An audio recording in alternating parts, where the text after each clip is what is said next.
Right, our 1-2 begins now by spending its spare time with some Spanish teenagers as we encounter Spain.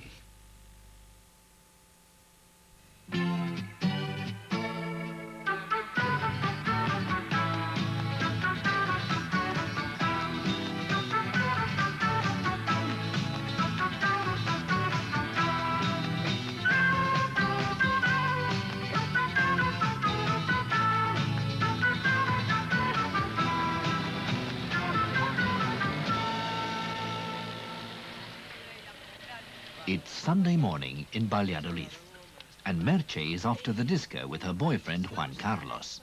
But first, she wants to ring up a friend.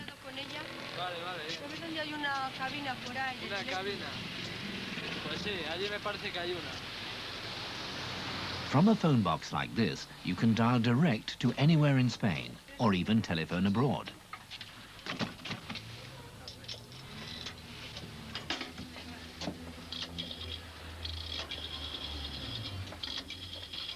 In Spain, the telephone service isn't run by the post office. There's a separate national telephone company.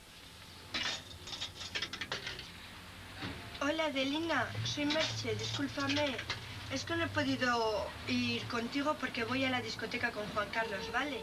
It's now a very modern system. Mira, lo siento mucho. Discúlpame. Adiós.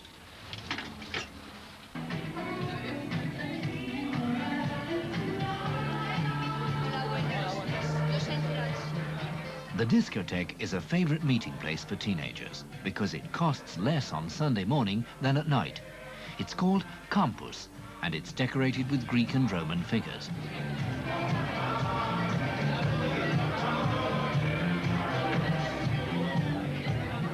Not many years ago, life could be very strict for Spanish teenagers. Today, they have much the same freedom as in other European countries.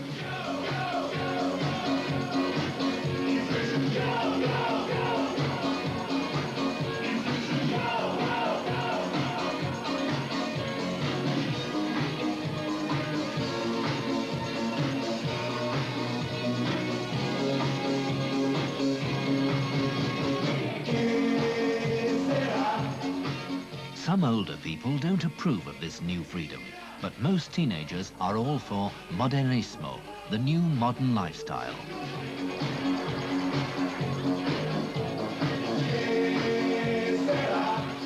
Merche and her friends are particularly keen on British and American records, which often feature in the Spanish charts.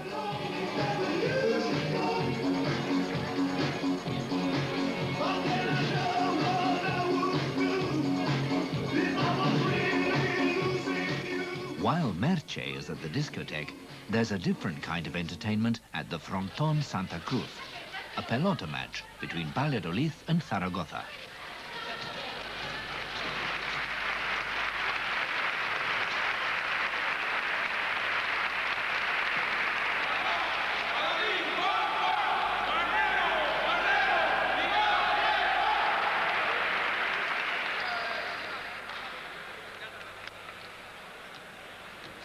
There are several different kinds of pelota, all played with the hard ball, the pelota, from which the name comes. This variety is played with a wooden bat.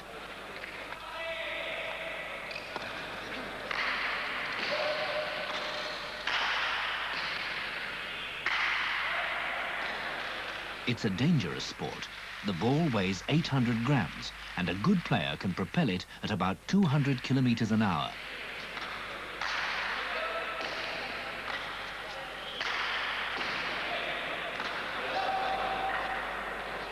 This player, Raúl, is the Spanish junior champion, but he doesn't seem very happy with his game today. Most popular sports have been imported to Spain, but pelota is completely Spanish. Nevertheless, it can't rival football as the favorite national sport.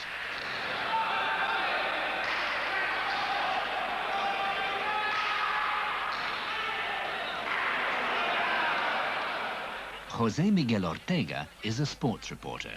He's here to cover the match for La Voz de Valladolid, a local radio station.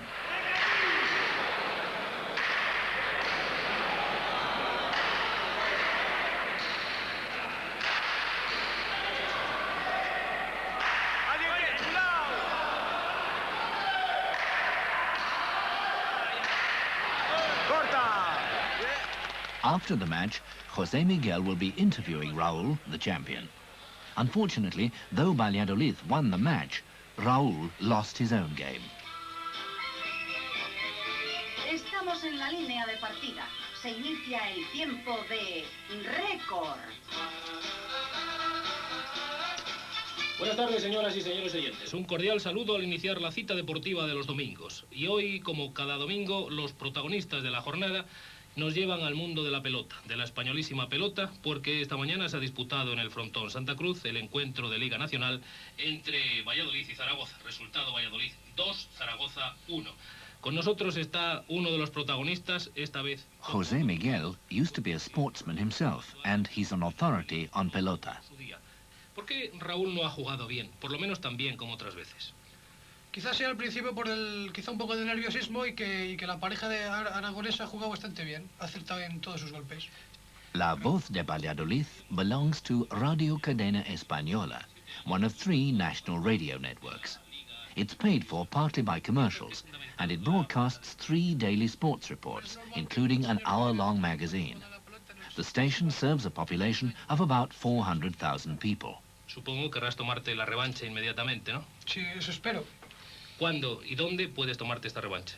Pues puede ser el próximo domingo en San Sebastián, en el frontón de 90.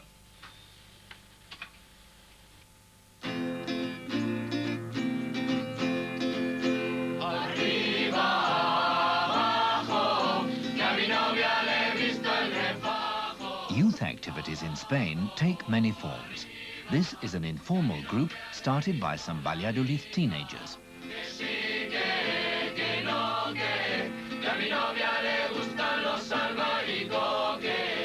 It's a Christian group, though they're not attached to a particular church, and they hold weekly discussion meetings. They've called themselves Underground, after the cellar in which they meet.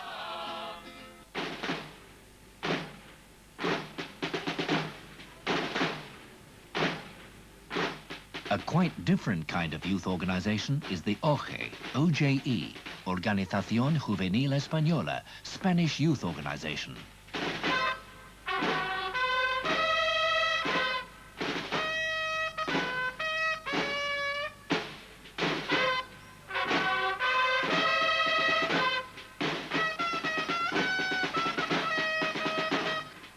It was originally a political movement, but is now more like the Scouts or Boys' Brigade.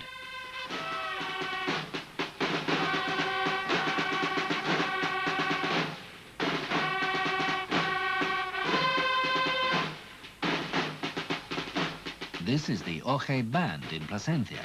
They play for parades and other celebrations in the town.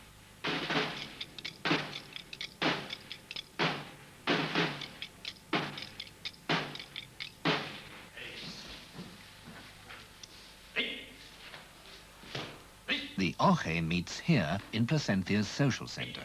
So do other organisations, like the Karate Club.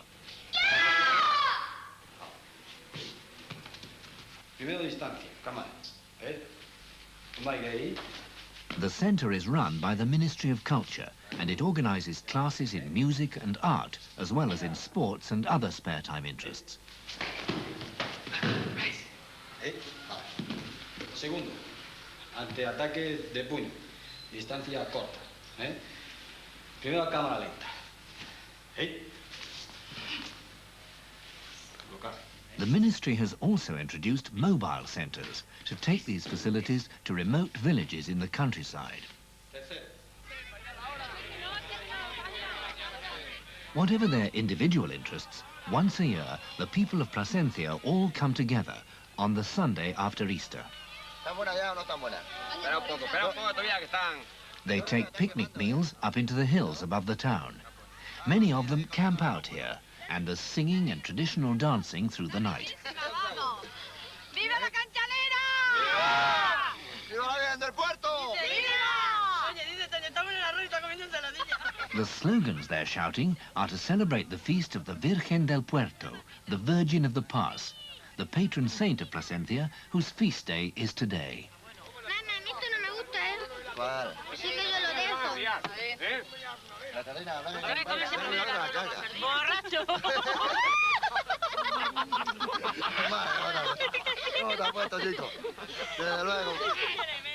It's a family occasion and everyone joins in.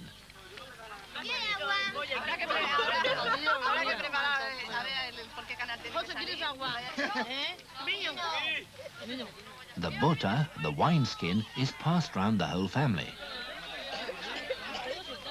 There's quite a knack to getting it right.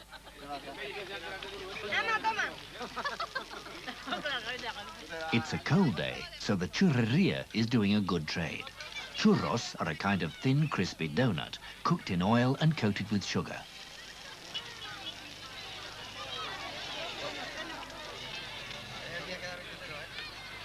Everyone's waiting for the moment when the image of the Virgin will be brought out of the church.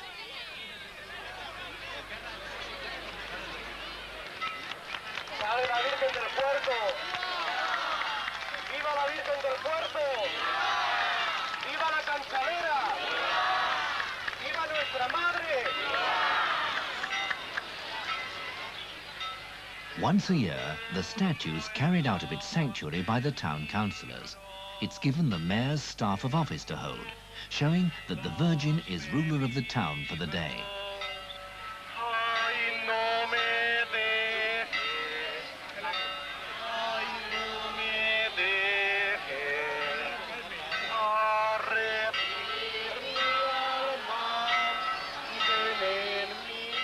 On this day, the mayor is just one of the crowd, joining in the traditional hymns.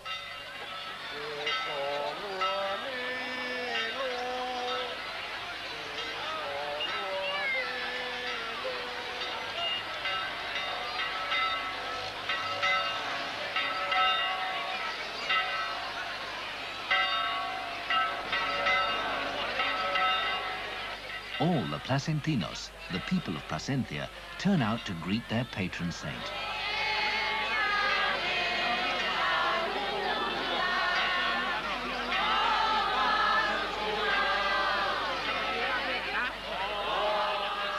Once they're outside the limits of the church, the people take it in turns to carry the image themselves.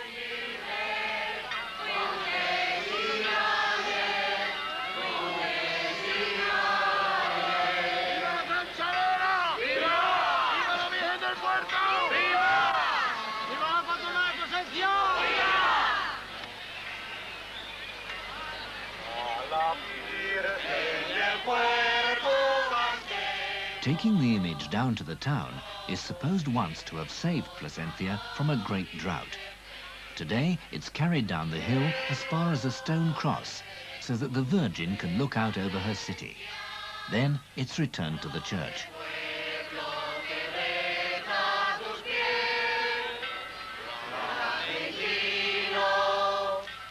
It's become a traditional event, mixing religion with a sense of belonging to the town.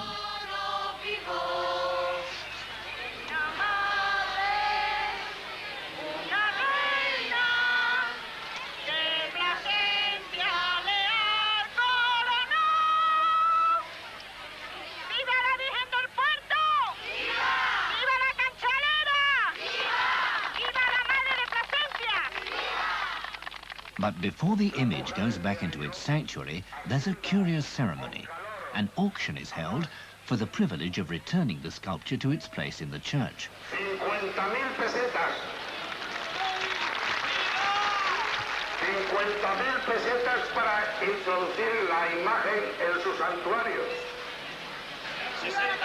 Todavía no prefiero 60 que ha sido. People often bid large sums of money for this honor, perhaps to fulfill a religious pledge. They may even club together in groups to raise the money and win prestige. The proceeds go to the church. 90,000 pesetas.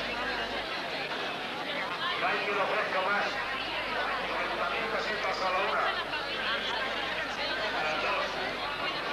90,000 pesetas a las tres. Y la adjudicada a este señor Calderón. 90,000 pesetas. And the image is carried back into its sanctuary until next year.